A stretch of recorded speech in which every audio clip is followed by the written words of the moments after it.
நம்ம பார்க்க போகிறது ஒரு அவலை வச்சு பார்க்க போகிறோம். நம்ம சேனல்லையே அவல் ரெசிபி நிறைய போட்டிருக்கேன். அவல் லட்டு போட்டிருக்கேன், அவல் பாயாசம் போட்டிருக்கேன். உள்ள ஸ்வீட்டை வச்சு இன்றைக்கி சூப்பரான ஒரு ஹெல்த்தியான ஒரு எம்மியான ஒரு அவல் பால் பொங்கல் தான் பார்க்க போகிறோம். வாங்க வீடியோக்குள்ளே போய் பார்த்துட்டு வந்துடுவோம். அவை பறக்குது, எவ்வளோ பார்க்குற போதே எவ்வளோ நல்லாயிருக்கு. சாப்பிட்டு சொல்கிறேன், செம்மையாக இருக்குங்க. நீங்களும் கண்டிப்பாக செஞ்சிங்கன்னா உங்களுக்கு செஞ்சவங்களுக்கு கிடைக்காது. அடுப்பு பற்ற வச்சு ஒரு சாஸ்பேன் ஒன்று வச்சுருக்கேன். டீஸ்பூன் நெய் விட்டுக்கலாம்.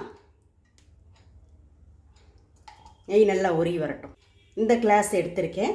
இதில் வந்து ஒரு கிளாஸ் வந்து சிவப்பு அவல் எடுத்திருக்கேன். இதை வந்து போட்டு நல்லா நெய்யில் வந்து நல்லா வறுத்து எடுத்துக்கலாம். நல்லா வந்து அவல் நல்லா வாசம் வர்ற வரை நல்லா வறுத்து எடுத்துக்கணும். இப்போ வந்து நல்லா வாசம் வருது. இப்போ வந்து அவல் எடுத்த கிளாஸ்லேயே 2 கப் காய்ச்சின பால் இதை விட்டுக்கணும். அப்பப்போ கிளறி விடணும். நல்லா அவல் வேகுது பாருங்கள். சிவப்பு அவல் போட்டதுனால அந்த பாலே கொஞ்சம் கலரு ஒரு மாதிரி கலர் வந்திருக்கு பாருங்கள். நல்லா வேகட்டும். மிதமான அடுப்பில் வச்சுக்கலாம். பாருங்கள், நல்லா அவல் வந்து நல்லா வெந்து கிளாஸில் வந்து